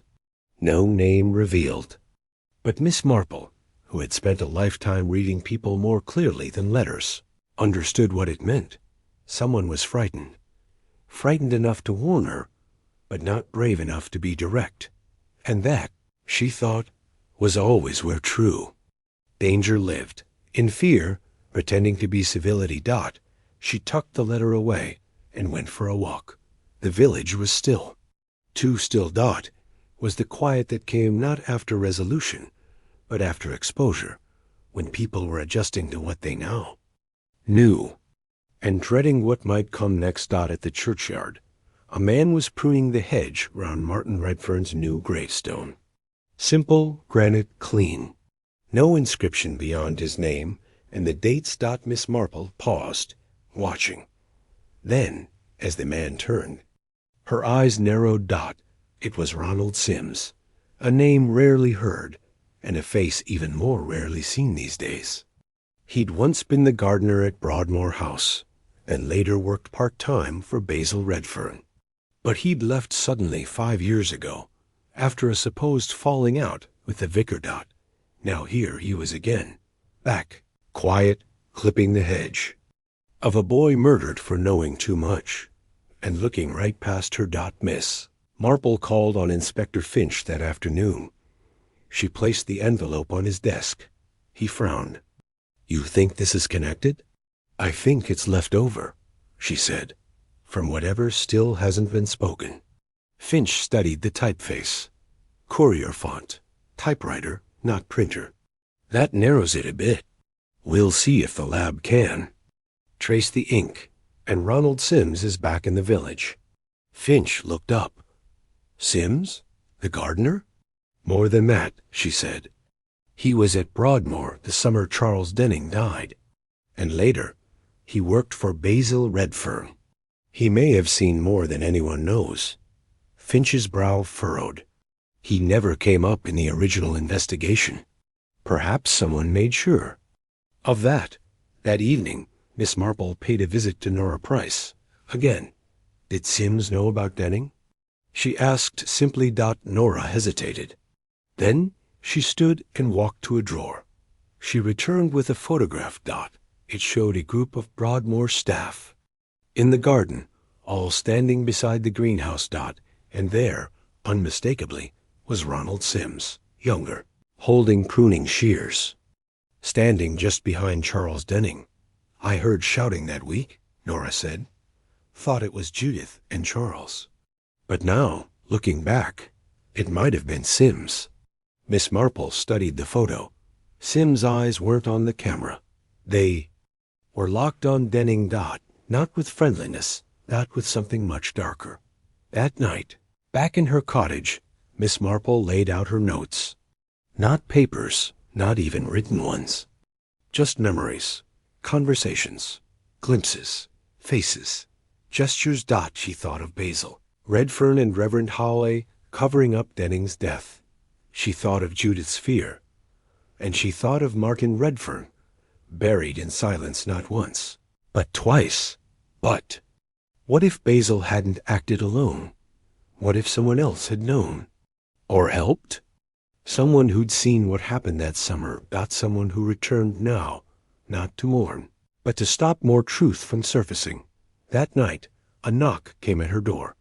She opened it to find Lucy Broadmoor, white-faced, trembling, holding a package. This was in our shed, she whispered, hidden behind the potting trays. Miss Marple took it. Inside, a torn photograph showing the greenhouse door, and the shadow of a man just visible in the glass pane. Not Denning. Not Basil. Not the Reverend. Someone else. Tall. Broad. Shouldered. Miss Marple felt a cold certainty settle in her chest. It was Ronald Sims. And he had been there. Not just during Denning's death, but at the scene of Martin's murder too. The circle was not yet closed. The killer had not worked alone. And now, Miss Marple knew the most dangerous man in Rosehill was still walking free. Chapter 13. The gardener's secret. Ronald Sims had always been a shadow in Rosehill, a man who worked in silence, nodded without speaking, and left through back gates instead of front doors. To most villagers, he was invisible. To Miss Marple, he was essential, because in quiet places like Rosehill, it's not the loud ones you worry about. It's the ones who never speak. Miss Marple found him in the old greenhouse. Of course he was. There. She entered without announcement, her footsteps soft on the stone floor slick with damp. Sims stood with his back to her, pulling weeds from the earth like a man trying to erase footprints. I hear you've returned to gardening, she said gently. He didn't startle, didn't turn. I never stopped, he muttered. Just stopped doing it for people. That's a shame. You are always careful with roses. A pause. Then he straightened, slowly. Still facing away. I know why you're here. Then, let's not waste each other's time, Miss Marple replied. He finally turned, his weathered face unreadable, eyes sharp. You think I killed that boy? No, Miss Marple said. I think Basil Redfern did. Another pause. But I think you helped him bury the body. And I think you helped cover up what happened to Charles Denning, too. Silence again. And then a quiet laugh. Bitter. Basil didn't bury Martin. I did. Miss Marple didn't flinch. She sat down on an overturned crate. Calm, composed. Sims leaned against the bench, arms crossed, his voice hollow. Basil struck him, yes, in a rage. They argued, and Martin pushed him. Basil panicked, called me. I was in the back shed. I'd heard the shouting, but didn't go in. I suppose I should have. Why didn't you? Sims looked at her. Because I knew what it was about. I knew what Martin had found. And you were afraid? No, I was tired. He moved slowly to the other side of the room. 30 years ago, I saw Charles Denning hurt that girl. Judith. I was working. Nearby, behind the trellis. Saw him grab her, shake her. I went to Basil, told him. And then Denning died. He slipped, Sims said quickly. Or that's what they claimed. I never saw it happen. But I saw them carry him, Basil and the Reverend. You didn't stop them? He gave her a long, unreadable look. I was a gardener. What power did I have over men in suits and collars? Miss Marple nodded slowly, but then years passed, and Martin began to dig. Sims exhaled heavily. He came to me first, said he'd found pictures, asked what I remembered. And I told him the truth, that Denning was a brute, that his death didn't make me sad. But I warned him, said Basil wouldn't take kindly to this being stirred up again. And then Martin went to Basil anyway. Sims's jaw clenched, and I followed, just in case. He walked toward the compost bin and pulled the lid open. A faint scent of old rot filled the air. That night, after it happened, Basil was shaking, like a child. He begged me to help, said if I kept my mouth shut, he'd make it worth my while. I said nothing, but I didn't help him drag the body. So you buried it alone. I thought, Sims paused. I thought, if I placed him gently, if I said a prayer, it would matter. Miss Marple's voice was soft. Did it? Sims stared at the dirt. No. She stood. You know this will come out. He nodded. I'm not afraid of prison. I've lived with this weight longer than most men serve. But there's more, isn't there? She said gently. Something about Denning. Sims looked. At her, really looked, and walked over to the workbench and pulled out a sealed envelope. This is Denning's letter, he said. Found it in his coat pocket after he died. I kept it all these years. Miss Marple took it, opened it carefully. Inside was a single page. If anything happens to me, it was no accident. I know too much about Judith, about the Broadmoors, and about the land they're trying to sell beneath the vicarage. That land isn't clean. It never was. Miss Marple's breath caught, not because of the accusation, but because of the date. It had been written a week before Denning's death. Sims whispered, he tried to blackmail them, and he died for it. Outside, the rain had begun again. Sims didn't resist when Inspector Finch came for him that evening. He simply handed over the letter, nodded at Miss Marple, and said, some weeds grow back no matter how often you pull them. Miss Marple watched as he was led away, and this time she felt no triumph, not only sorrow. For Martin, for Judith, for all the truth that had come too late. That night, Rose Hill was darker than usual. The lights in the vicarage were off early. The church bell didn't ring. And in the greenhouse, the door creaked on its hinges. Empty now, but not clean. Some stains never leave. Chapter 14. The deed in the dust. There are truths in every village that no one writes down, but occasionally, rarely someone does. And when they do, the page tends to vanish into drawers or under floorboards or behind walls, sealed away by those who fear what paper can prove. Miss Marple had seen it before. So when she woke the next morning with a single thought, why would Denning mention the vicarage land? She knew it wasn't idle curiosity. It was a thread, and threads, once pulled, never stay quiet. She began at the church, not out of sentiment, but out of logic. The church was the oldest structure in Rose Hill, and in English villages, land was often tangled up in it, bequeathed, disputed, protected. The soil beneath the vicarage might not have belonged to the Broadmoors after all. The Reverend had retired. His records, however, had not. She knocked gently on the vestry door. Inside, Mr. Peabody, the elderly clerk who'd served 3 vicars in his time, greeted her with a polite, uncertain smile. Miss Marple, he said, you've been busy lately. Smiled back. Only trying to help keep the village honest. He chuckled.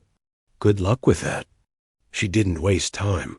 Do you happen to keep archives of land deeds and historical grants, particularly those connected to the vicarage garden and surrounding lots? Peabody blinked. Why? Yes, though I can't imagine what for. Oh, just curiosity, she said with a familiar twinkle. Curiosity, the polite word for persistence. The back of the vestry smelled of wax, stone, and mouse-chewed parchment. Peabody led her to a dust-covered cabinet that hadn't been opened in years. She worked in silence for over an hour, ledger after ledger. Ink faded to ghost-dash trails.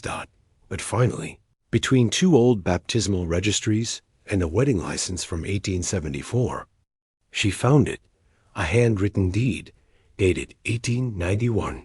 Let it be recorded that the parcel of land adjoining the churchyard, that is to say, the garden area presently under care of the vicarage, shall remain in trust under the parish of Rosehill, and not be sold, developed, nor reassigned, lest its sanctity be violated. And below it, in large, sweeping script, land consecrated in memory of the child Rose Hall. Miss Marple's brow furrowed. Rose Hawley? The same surname as the Reverend. The same as Judith and Helen. A daughter? A grave? She looked to Peabody. You know anything about this? He peered over his spectacles, squinting. Oh, that would be the infant sister. Died before Helen was born. Pneumonia or scarlet fever, I think. Family never liked to talk about it. There's no grave marker. But the land was set aside. Consecrated ground, technically. Miss Marple felt her stomach drop. Consecrated ground. Land that should never have been touched. And yet, the Broadmoors sold it to a private company only 6 years ago, under Basil Redfern's legal supervision, and Martin Redfern had discovered the original deed. That's why he mentioned it in the letter. He knew Basil had falsified records to push the sale through, and that wasn't just immoral. It was criminal. Back at her cottage, Miss Marple laid the deed carefully on her writing desk, waited at each corner with saucers. She called Inspector Finch. You'll want to see this.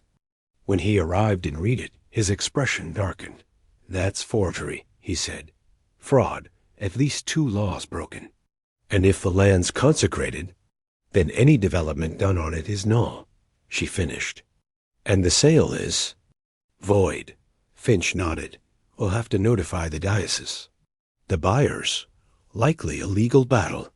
But Basil knew, Miss Marple said softly, and he tried to bury it, just like everything else. Martin died to protect a scrap of Faucher. Girth, Finch murmured. Miss Marple shook her head. No, he died protecting the truth.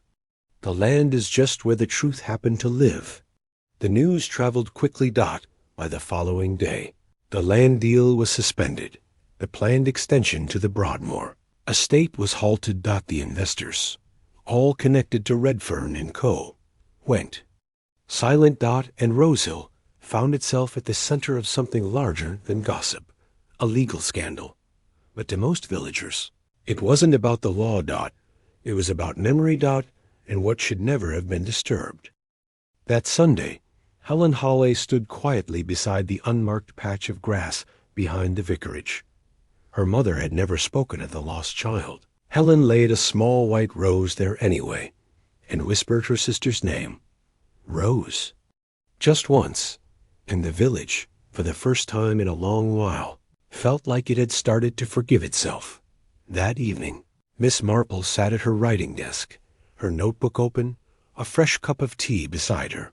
The deed was returned to the church. Archives, with Finch's signed confirmation. The locket was given to Judith. Sims was awaiting formal charges.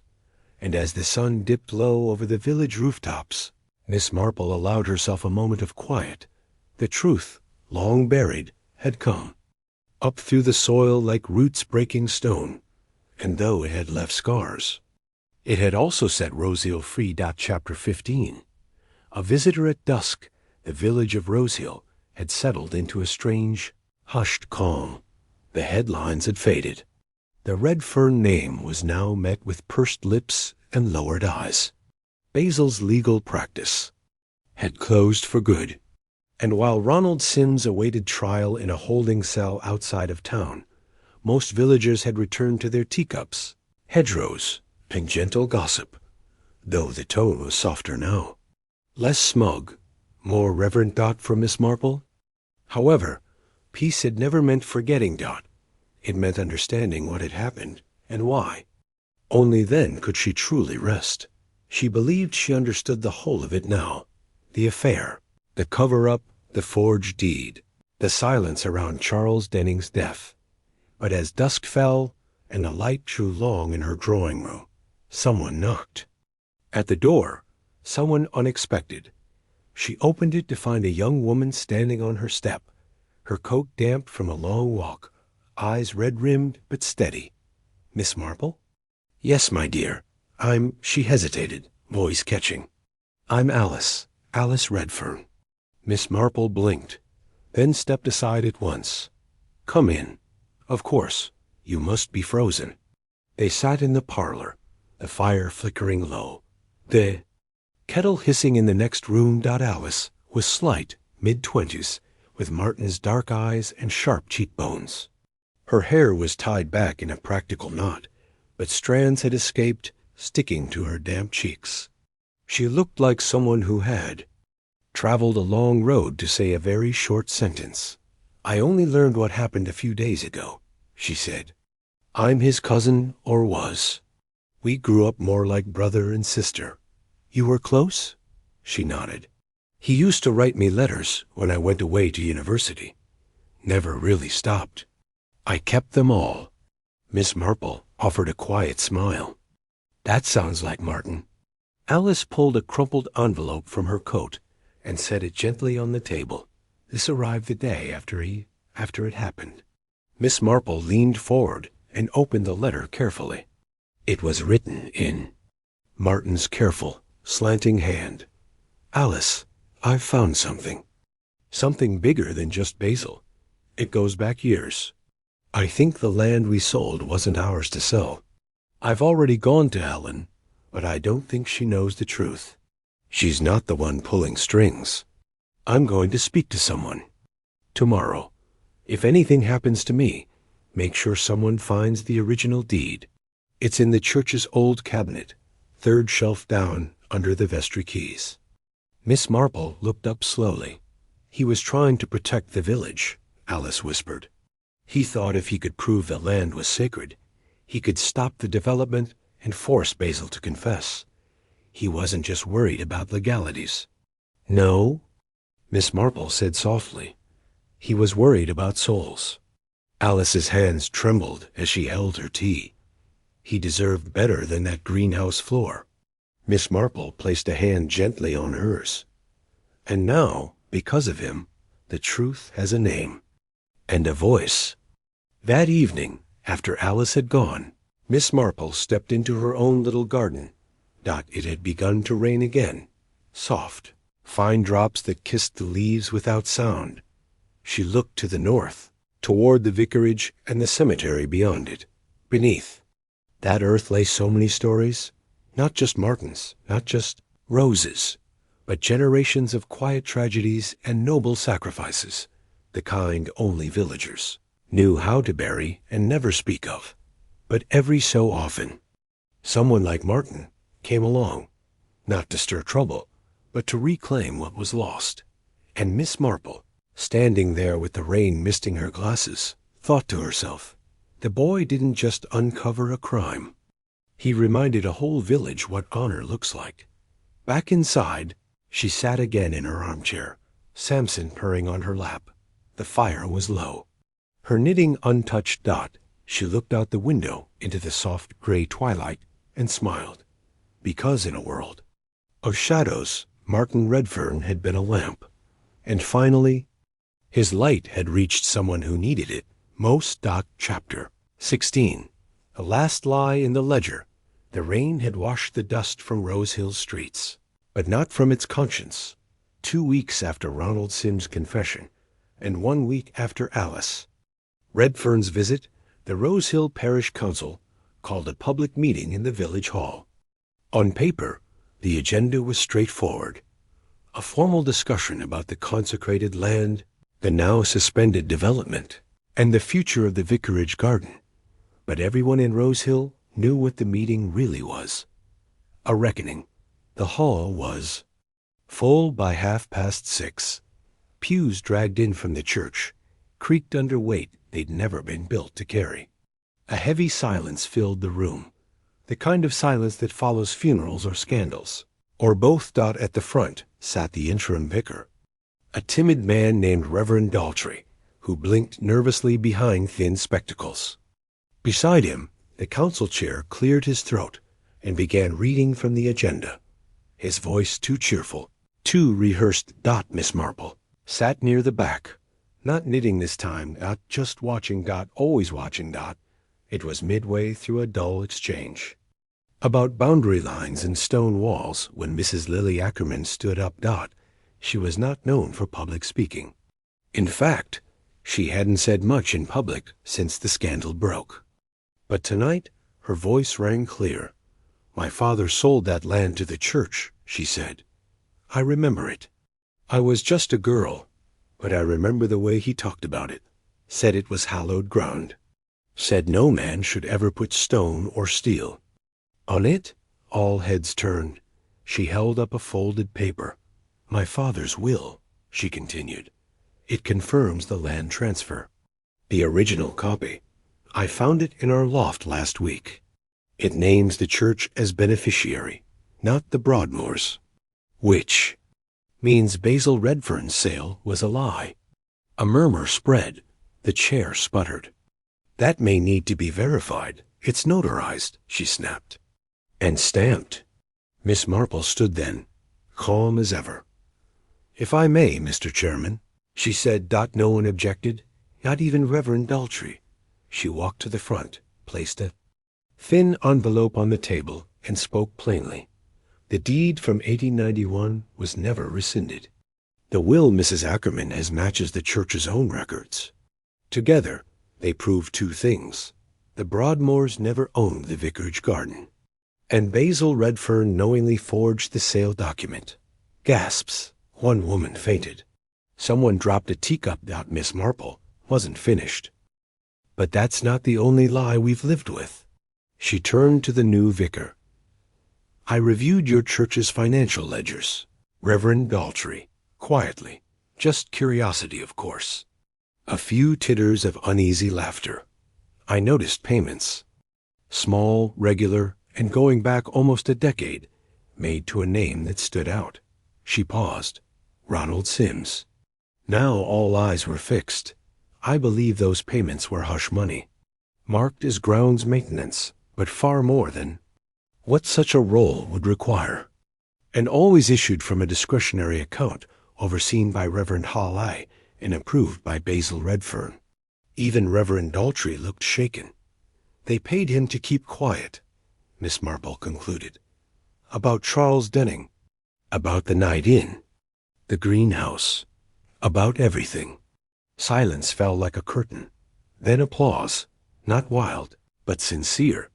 Even stunned. Miss Marple didn't stay long after. She never did. By the next morning, the Ackerman family's legal team had formally challenged the land transfer. A diocese agreed to cooperate fully. The vicarage garden would be declared protected, and a small memorial was proposed, a stone bearing the name of Rose Hall, the child who had never been marked before, and beside her, Martin Redfern's name would also be engraved.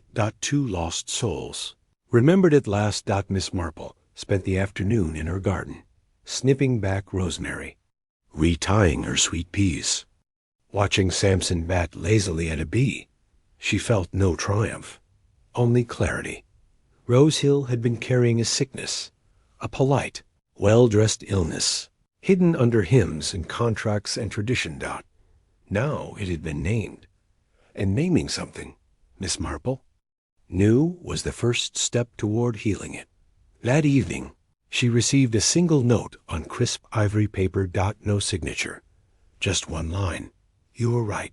We were all cowards. But you weren't. Thank you. Miss Marple smiled softly and tucked it into her scrapbook. One more truth, folded, filed, safe, chapter. 17. A whisper from the past. The days that followed the parish meeting passed quietly, not in the uneasy hush of denial, but in the gentle stillness of healing. Gossip had turned into reflection. Even the morning paper seemed less hungry for scandal now. And in the churchyard, 2 new stones had been laid. One bore the name Rose Halley, small, simple, a lamb carved into its upper corner. The other stood not far from it, slightly taller, its granite polished but unadorned, reading, Martin James Redfern, 1989-2025. He told the truth. Miss Marple visited on a Tuesday. No special reason. Just the kind of day Martin would have liked. Quiet, overcast, with the scent of time. And wet earth. She stood for a long time in silence, watching a robin hop between the graves. She had known many souls in this village, but very few like Martin. He hadn't been brilliant, or forceful, or charming. He had simply cared, and he had been brave. She was turning to leave, when she noticed someone sitting on the stone bench under the yew tree. An old woman, her back curved like a question mark, with hands folded tightly in her lap. Agatha Ferris, Rose Hill's oldest living resident. Some said she was nearing 100. Some said she'd passed it and wouldn't admit it. She lived in the cottage nearest the old mill and rarely spoke above a whisper. Today, though, she looked up as Miss Marple approached. "You've stirred things, Miss Jane," she said, her voice thin but sharp. "Not that I'm complaining. I only helped uncover what was already breaking through the soil." Mrs. Ferris chuckled softly. "You did more than that. You turned over bones the village had long agreed not to mention." She patted the bench beside her, and Miss Marple sat. Then, after a long pause, Agatha said something curious. "I saw them, you know, the night Charles Denning died."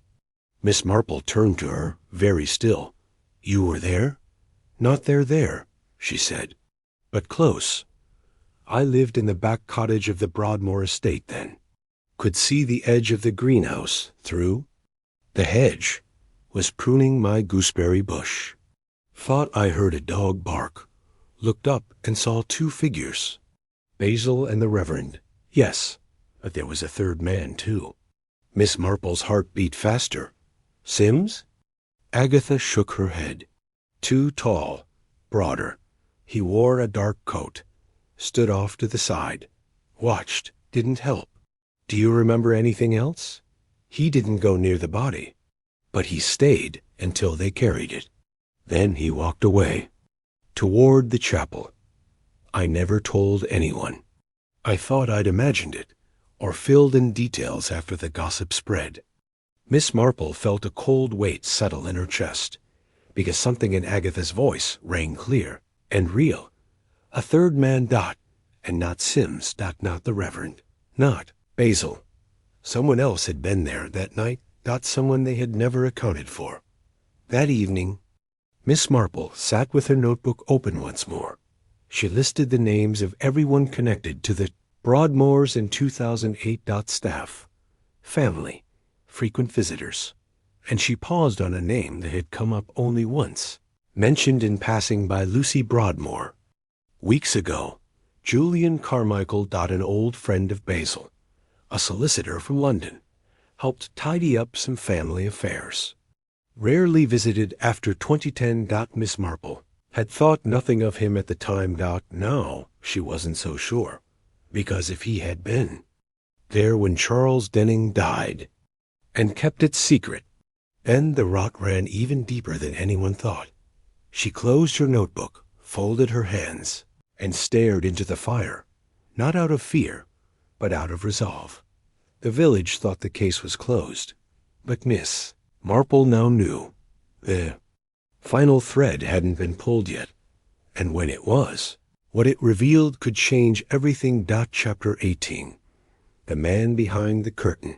The name Julian Carmichael wasn't spoken in Rosehill anymore.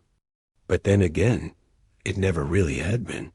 He was one of those men who floated just above small-town suspicion, always present but never involved. A solicitor by trade, a friend of the Broadmoors by description, and a ghost by temperament. Miss Marple remembered Lucy Broadmoor mentioning him only once, in that vague, dismissive way the wealthy use when speaking of old family associates who have grown inconvenient. Julian handled the land title after father stepped away. She had said, "Bit of a recluse now. Lives near Oxford, I believe." Miss Marple had not asked further, but now she did. She began with the Public Records Office. A call, a polite query, a request for deed filings involving the Broadmoor estate between 2008 and 2010. Sure enough, the name appeared. Julian A. Carmichael, Esq., sole witness and legal certifier of the Vicarage Garden transfer. Dated August 2009. 2 months after Charles Denning's death. And 2 years before the forged version of the deed appeared under Basil Redfern's name. Miss Marple sat back in her chair, eyes narrowing. So Carmichael had been there earlier than anyone claimed, and he had signed off on a land transfer that never should have existed. She made a second call to an old friend retired from the Crown Prosecution Service. "Julian Carmichael?" The woman said. "Oh, I remember him. Slippery type. Never caught doing anything illegal, but always seemed to appear where the paper trail was at its murkiest. Last I heard, he was living in a converted farmhouse just outside Woodstock. Keeps bees of all things." Miss Marple smiled faintly. Bees. People who kept bees often fancied themselves quiet observers, watchers, kings of tiny empires. But a hive, Miss Marple knew, could turn dangerous when too many lies buzzed beneath the surface. 2 days later, Miss Marple paid a visit. The cottage was pretty, almost aggressively so. Whitewashed stone, ivy curling around arched windows, flower beds that looked hand-painted. The bees hummed in wooden hives arranged like little chapels in the back field. And there he was. Julian Carmichael, tall, white-haired and weathered, in a waxed coat and soft gloves, lifting a frame from a hive as if handling something divine. Looked up as she approached. "I don't take clients," he said flatly. "I'm not a client," Miss Marple replied. "I'm a neighbor, and a friend of Martin Redfern's." His eyes flickered, then stilled. "I see." He did not offer tea, but he did not send her away. They stood under the apple tree near the apiary, bees drifting lazily between them like punctuation marks in a difficult sentence. "I know you signed off on the Vicarage garden sale," Miss Marple said, long before the official deed emerged. "I also know you were in Rosehill the night Charles Denning died." Carmichael gave the faintest shrug. "You seem well informed." "I tend to be. It's how people stay alive in villages like ours." He looked away. There was no crime. Not that night. Not one I could prove. "But you witnessed something. Something important." Pause. Then he said, low and tired, "I saw the aftermath. I came to visit Basil. I'd brought down the draft papers for another land reassignment. Walked in the back gate. Heard shouting. When I reached the greenhouse, Denning was already on the floor. Basil was shaking. The Reverend was praying. Sin stood in the shadows like a fox. And you didn't report it? No one wanted it reported, he said. And I suppose I told myself it had been an accident, that Basil had acted to protect Judith. And if it had gone public, it would have destroyed lives. Miss Marple studied him. But the documents, Mr. Carmichael, the land deed, that was no accident. He didn't speak. You forged the first version. And Basil copied your crime. When he did it again. A long silence. Then he said softly, I did it for them, for the Broadmoors, for the Reverend, for the village, but mostly for myself. Because if I'd told the truth, I'd have to stop pretending I was a good man. Miss Marple nodded. She wasn't angry. Not anymore. She was simply tired of people hiding behind polite motives. She reached into her bag and handed him a single sheet, a copy of Martin's letter to Alice. Carmichael, read it, folded it. And when he looked up again, his eyes were damp. He knew, Carmichael whispered. That boy knew. More than any of us. That night, a sealed envelope arrived at Inspector Finch's office. Inside was a signed confession. From Julian, Carmichael, outlining the 2009 forgery, confirming he had witnessed Denning's death, and naming all 3 men involved: Basil Redfern, Reverend Hawley, and Ronald Sims. He also requested to surrender his license and offered to testify. It was the last document he ever wrote. The next morning, his housekeeper found him sitting under the apple tree, eyes closed, bees humming around. Him. Gone. Peaceful. But not innocent. Miss Marple read the news in silence and murmured only one thing to herself. Even the quietest men leave echoes. Chapter 19. The words he left behind. The wind was gentle that Sunday. The kind of wind that rustles paper gently, brushes against the nape of the neck, and feels, oddly, like someone tapping you on the shoulder just to say, I'm still here. Rose Hill gathered in the churchyard, not for another scandal, but for a memorial. Martin James Redfern. This time, no one looked away. No one whispered. Even those who had once doubted him, called him nosy, odd, or meddlesome, stood in respectful silence as Reverend Daltrey read from Psalm 85, his voice cracking slightly. And when he paused for the moment of silence, the entire village stood still. Birdsong. The creak of an old weather vane. And one small, sudden breeze lifting the corner of Miss Marple's shawl. She smiled. After the service, Alice Redfern approached her. She looked composed, older somehow than just a week before, and held a small leather-bound notebook in her hand. I found this, she said, under Martin's bed, in a box marked Greenhouse Final. He'd written most of it in the last month before he died. Miss Marple took it gently. Have you read it? Only the first page, I thought. I thought you should be the one. Back in her cottage, Miss Marple sat by the fire and opened the notebook. Martin's handwriting was small but deliberate, precise, no crossing out, no mess, as if he had already solved everything and was simply leaving it mapped behind for others to follow. She turned to the first page. Entry 1, March 3. Rem scared. Not of dying, really, but of being forgotten. People in this village think I'm odd, that I'm prying, but I see things. I listen when no one else does. And I remember that Rose Hawley never got a grave. I remember that Charles Denning hurt people. I remember the look in Judith Hale's eyes that summer. And now I remember a letter I shouldn't have seen. I'm going to find out the truth, even if it kills me. Miss Marple turned the page. There were lists, sketches of the greenhouse, copies of newspaper clippings, notes on who had entered the estate and when, conversations word for word, cross-referenced dates, but it was the last entry, dated just a few days before his death, that brought tears to her eyes. Entry 27. April 14th. I am close now. I know what they did, but I'm not angry anymore. I thought I would be. Instead, I feel sad, because they were afraid. All of them. People think fear makes monsters. I think it makes cowards, but there are still brave people. Judith, Alice, and maybe, one day, someone like me.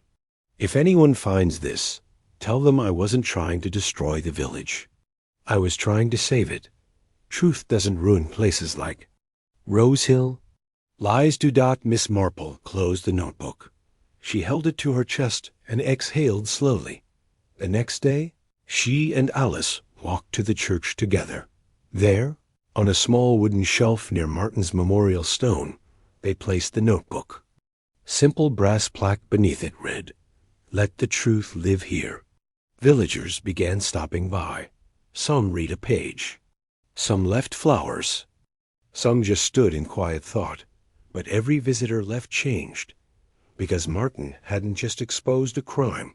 He had reminded Rosehill that the soul of a village is not in its silence, but in its courage to speak.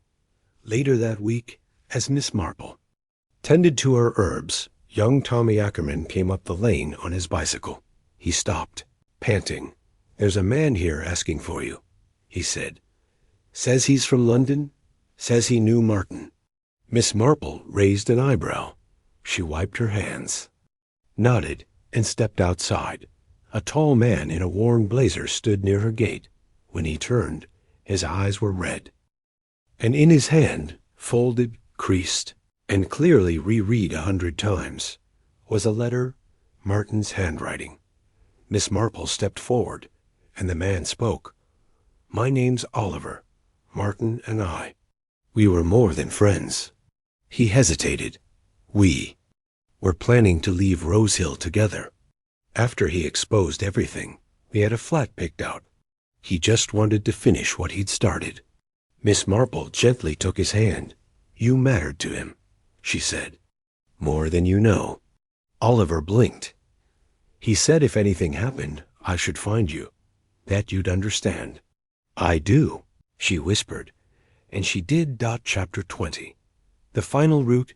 It had been nearly a month since the truth about Martin's death came to light, and yet Miss Marple couldn't shake the feeling that something remained unresolved. The land dispute was settled, the forged deeds exposed, the Broadmoor family name tarnished.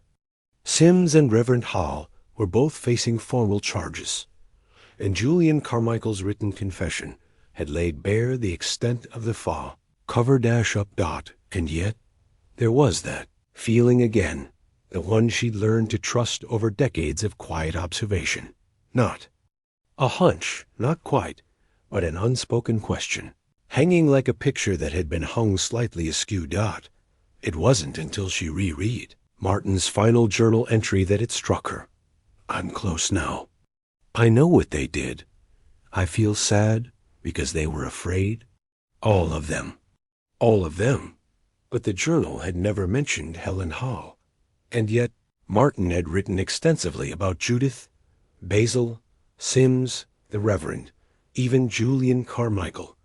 Not Helen, who had stood to benefit most from the fraudulent land sale, who had been unusually quiet through the entire affair. Miss Marple's fingers froze on the page, and her eyes darted back to the sketches Martin had drawn of the greenhouse. There were two, nearly identical, but in one, the earlier, there had been a hatch drawn under the potting bench. In the final sketch, it was missing. An hour later, Miss Marple arrived at the old greenhouse with Inspector Finch. It was still technically closed to the public, taped off and treated as evidence. But Finch had long learned not to say no to Jane Marple. Together, they stepped inside. The scent of soil, wood rot, and old memory hung heavy in the air. Miss Marple walked quietly to the rear bench and knelt. And there, beneath a sheet of cracked linoleum, was what she'd expected, a square cut into the earth. A hatch, wooden, old, hidden. Finch crouched beside her. "Well, I'll be." With some effort, they lifted the hatch. And beneath it, stairs. Narrow, damp, leading into the earth like a vein, cut into the ground. The basement was barely more than a root cellar. Stone walls, damp floor, and in the corner, an old wooden trunk, warped with age and sealed with rusted CLASPS. Finch forced it open with a crowbar. Inside were two items, a canvas bag and a ledger. The bag contained photographs, faded Polaroids. Dozens of them. Most showed landscapes and parties, but some were of children, unsettling, posed, private. Miss Marple did not look away. Finch swore softly under his breath. These are years old, he muttered. Decades. Miss Marple opened the ledger. It was dated in Helen Hale's handwriting. A neat list of clients, many of whom matched names in the church donor lists. Dates, names, amounts. At the bottom of the page, a single note. Trunk moved to greenhouse 2010. No one else knows. Keep separate from Basil. Miss Marple closed the book. Heart tight in her chest. Helen Hall had been more than a silent accomplice. She had been the archivist. The curator of the vicarage's darkest secrets, and she had known what was buried beneath. Her garden. By morning, Helen Halley was gone. Her house left tidy, her clothing untouched, but her car missing. They found it 2 days later, abandoned at a ferry port near Dover. Whether she'd crossed the channel or disappeared into the fog, no one could say. But Miss Marple knew one thing. She would never return to Rosehill, because truth, once exposed, doesn't chase. It simply waits. That evening, Miss Marple sat once more with Alice Redfern. She handed her the key to the trunk, now evidence in the inspector's hands, and the final page Martin had tucked beneath its lid. A note, folded in half and addressed simply, to whoever finds this. If you're reading this, then I was right. There was more. There always was. But I'm not afraid anymore. Because people like Miss Marple exist. People who listen. Who notice the way a hatch disappears in one drawing, but not another. Who ask the questions no one else dares to. If you've come this far, finish it. Not just for me. For everyone they hurt, let the roots be pulled out. Even if it means the whole garden has to be replanted. Alice clutched the note to her chest. Miss Marple, with tears in her eyes, whispered, "We will, Martin. I promise you, we will."